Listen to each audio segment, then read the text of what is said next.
Hello and welcome to Quantum Advisory's Investment Vodcast for Quarter 4 of 2022.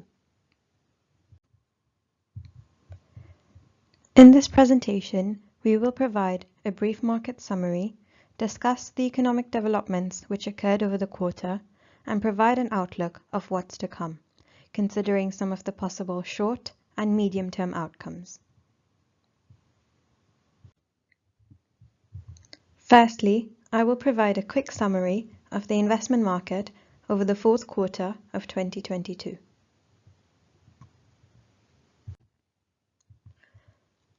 As this slide shows, markets generally rebounded strongly in Q4, following losses throughout most of the year, although they still ended the year in negative territory. During the fourth quarter, the market environment was helped by an improvement in the global economic outlook, high levels of inflation starting to cool down, and the prospect of fewer interest rate rises going forward. Most equity regions did well. Europe, ex-UK, led the way, benefiting from slower interest rate rises by the European Central Bank.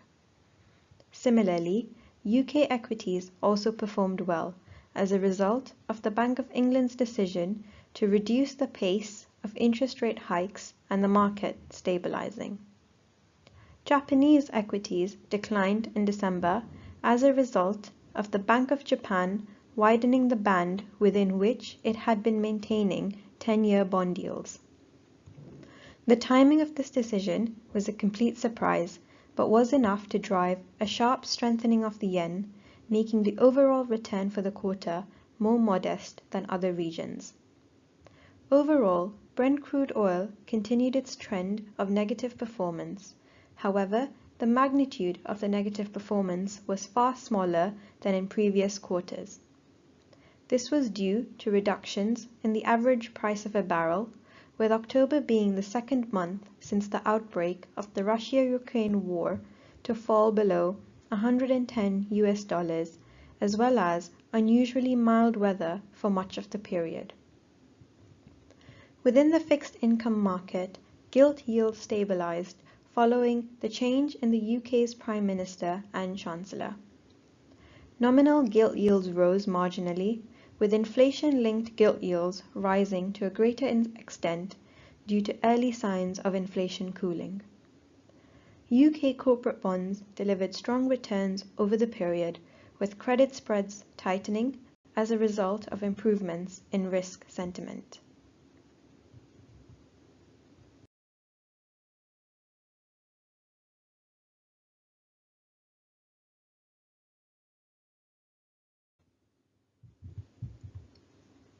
Now we will take a look at equity markets, both UK and the global markets more specifically. In the fourth quarter, UK equities went up by 8.7% and global market equities by 7.6%. As mentioned earlier, the market environment was supportive of risk assets and equities performed well. The quarter began with a slump in the equity market following the rapid rise in inflation. Rising food and energy costs only added fuel to the inflation fire. Moreover, the Bank of England's Monetary Policy Committee voted for a 0.75% increase in November, making it the first time since 1989 for such a steep hike. Together with the political instability seen at the end of the third quarter, investors were quite wary and didn't have much confidence in the market. We then see equities starting to rise and generate stronger and more positive returns. UK equities performed well as stability was regained within the country and the costs of petrol started to ease and come down, lowering previous concerns around discretionary consumer spending in the economy. As a result, inflation fell. The fall in inflation is small and it was still early days. Not too long after, a slump was seen in equities when China, a key market player, relaxed the key elements of its zero-COVID policy, which came as a bit of a surprise and earlier than expected. This led to bouts of civil unrest, which in turn led to the reintroduction of targeted lockdowns in November across the country. The targeted lockdowns, opposed to full lockdowns previously in place, gave investors more confidence that China would be able to reopen for business and continue playing its role in global supply chains. Equities then stabilized towards the end of the quarter. Overall, despite a strong Q4, global equity levels remain below those at the start of the year, although the UK is an exception to this. This graph illustrates the change in gilts and index-linked gilt yields over the year, with the quarter highlighted in green. The graph shows a steady rise in yields since the beginning of the year, with very sharp movements at the end of the previous quarter and the start of Q4. The mini-budget adversely impacted yield around this time. The market was calmed by the Bank of England stepping in as a purchaser of long-dated gilts and by the replacement of both the Prime Minister and Chancellor. The governmental changes brought further stability to markets, with the new Chancellor reversing many policies previously announced in order to reduce the cost of government borrowing. The credibility of the UK's fiscal and monetary policies was no longer in question, and the UK consumer strengthened relative to other nations. Over the quarter, gilt yields were volatile and experienced mixed performance depending on their maturity. Generally, defined benefit schemes experienced a reduction in their liabilities as a result of yields on long-dated UK bonds falling. The overall 15-year gilt index returned -1.8%, whilst the over 5-year index-linked gilt index returned -7.5%. The quarter ended with rates and gilt yields stable, but higher than at the start of the quarter.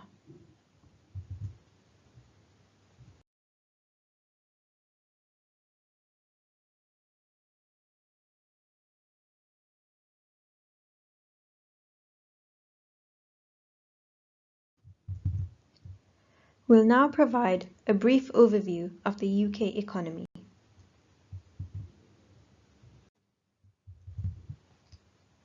Inflation, as shown in the graph in the top left corner, remained a key risk factor over the fourth quarter.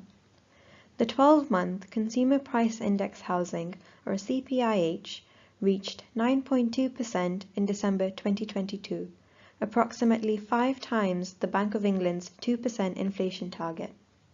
However, lower than 9.3% in November 2022. The primary drivers for high inflation in November were a rise in food and housing costs. As a result, trends were seen of consumers being more conservative about their spending.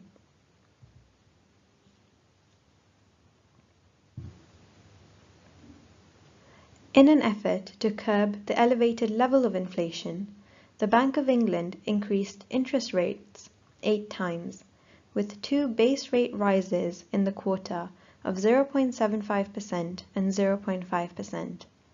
This brought the UK base rate to 3.5% at the end of the period. As a result of the smaller rate rises towards the end of the quarter, we started to see inflation cooling and a positive outlook for the economy started to pave in.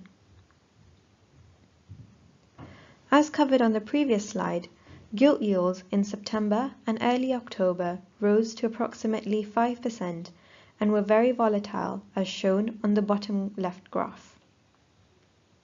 As covered on the previous slide, gilt yields in September and early October rose to approximately 5% and were very volatile, as shown in the graph in the bottom left corner. The financial structure in the UK saw drastic changes from a new government coming in to changes in policies across various sectors. An autumn budget was announced to stabilise market turbulence, after which gilt yields started to stabilise, with the 20-year gilt yield coming down and the British pound started to rise, ending the quarter at $1.21 to the pound. As a result of all these key factors, you can see the UK GDP graph in the bottom right. UK GDP ended the quarter flat, which was reassuring news, as the expectation was that it would fall by 0.5%. Based on this expectation, this would have resulted in 2 consecutive quarters of negative growth, which is the technical definition of a recession. Fortunately, this was narrowly avoided. Overall, GDP increased by an estimated 4.1% in 2022, following growth of 7.4% in 2021. Overall, GDP increased by an estimated 4.1% in 2022, following growth of 7.4% in 2021.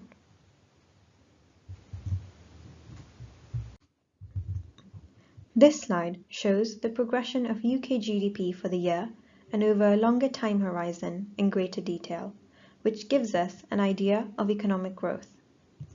GDP has remained relatively stable over the last 12 months, and at the end of December was 0.5% below the pre-COVID-19 level, following the contraction from the previous quarter and flat growth this quarter.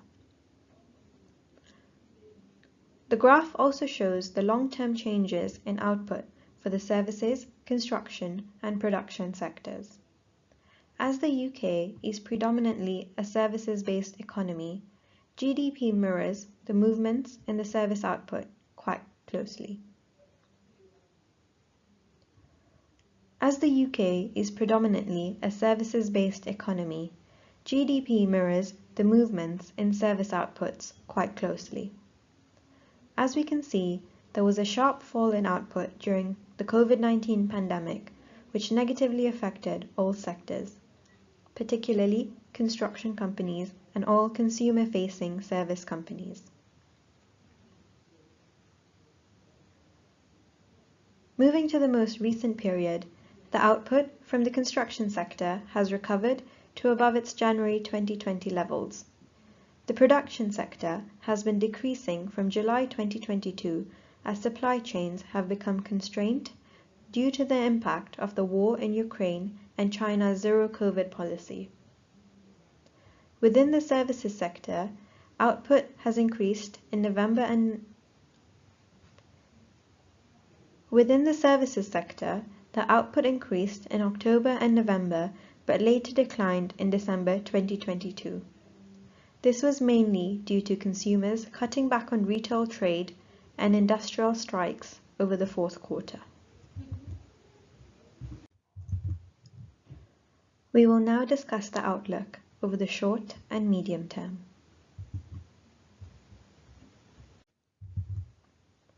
On the right-hand side of this slide is the International Monetary Fund's growth forecast for the year ahead. The IMF have forecasted that global growth will fall from 3.4% this year to 2.9% in 2023, which is 0.2% higher than their previous forecast in October 2022. Most regions are expected to grow, such as US, Eurozone, and China, whilst the UK economy is expected to shrink by about. On the right-hand side of this slide is the International Monetary Fund's growth forecast for the year ahead. The IMF have forecasted that global growth will fall from 3.4% in 2022 to 2.9% in 2023, 0.2% higher than their previous forecast in October 2022. Most regions are expected to grow, such as the US, Eurozone, and China. Most regions are expected to grow, such as the US. Most regions are expected to grow, such as the US, Eurozone, and China, whilst the UK economy is expected to shrink by 0.6% as households struggle with rising living costs, including energy and mortgages. According to the IMF, India and China will account for half of the global growth this year, against a tenth for the US and Euro area combined. The war between Russia and Ukraine still remains a contributing factor to restricted global supply chains. Furthermore, in 2023, oil prices are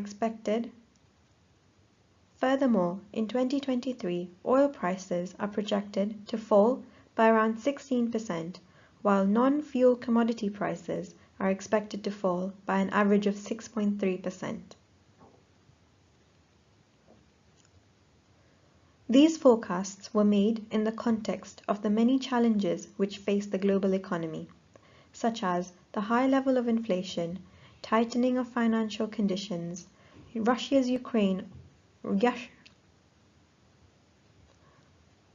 These forecasts were made in the context of the many challenges which face the global economy, such as the high level of inflation, tightening of financial conditions, Russia's invasion on Ukraine. These forecasts were made in the context of the many challenges which face the global economy, such as the high level of inflation, tightening of financial conditions, Russia's invasion of Ukraine, and the lingering impact of the COVID-19 pandemic, particularly in China. Inflation will still remain a key risk factor to watch in the coming periods. Inflation is expected to cool but remain persistently higher than the central bank's target of 2%. Moreover, due to production constraints and the shift in consumer spending from services to goods has caused shortages which aren't met by supply-side restrictions. These factors represent significant short to medium-term headwinds, which we will continue to monitor in the coming quarters. All in all, risks to the outlook remain tilted to the downside.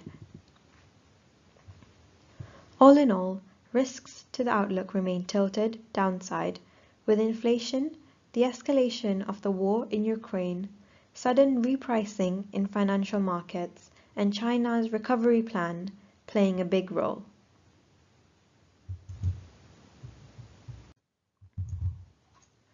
Moving to our outlook, as of January 2023, quantum are relatively neutral on developed equities.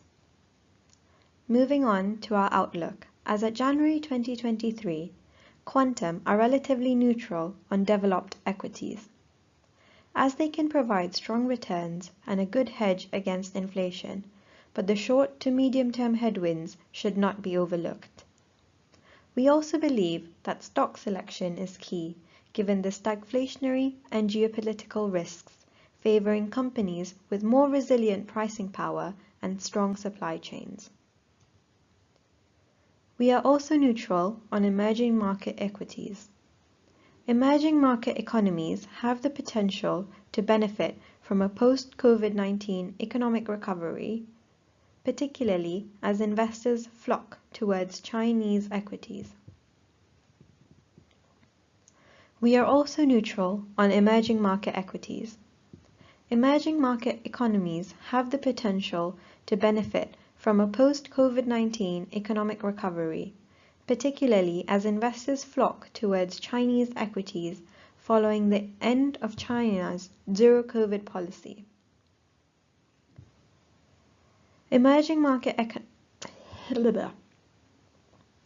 We are also neutral on emerging market equities. Emerging market economies have the potential to benefit from a post-COVID-19 economic recovery, particularly as investors flock towards Chinese equities following the end of China's zero-COVID-19 policy.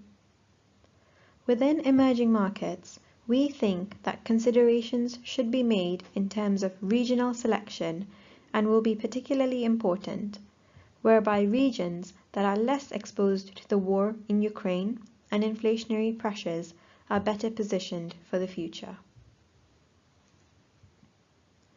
With regards to UK government bonds, we have a positive outlook as yields have risen significantly since the beginning of 2022. As a result of this, gilts look attractively priced at their current levels. In addition to this, gilts remain a good hedge for pension scheme liability risks.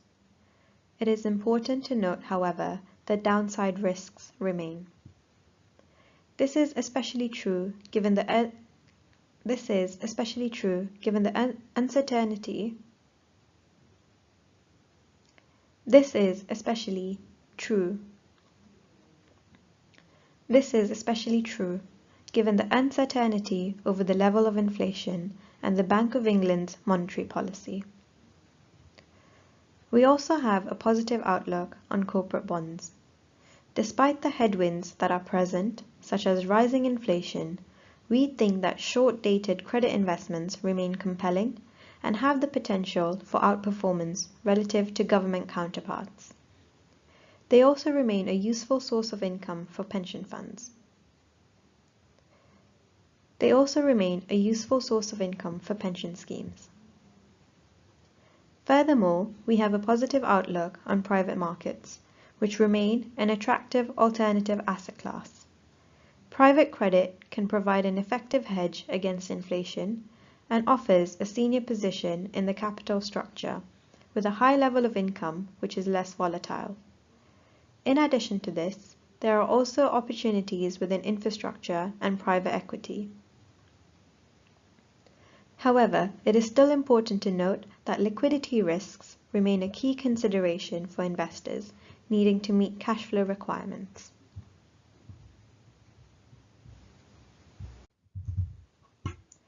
Thank you for listening to Quantum Advisory's quarterly investment vodcast. We hope this edition has been informative and provided you with an adequate update on the current economic climate. If you would like to discuss any of the topics raised in more detail, then please get in touch with your Quantum contact. Once again, thank you and goodbye for now.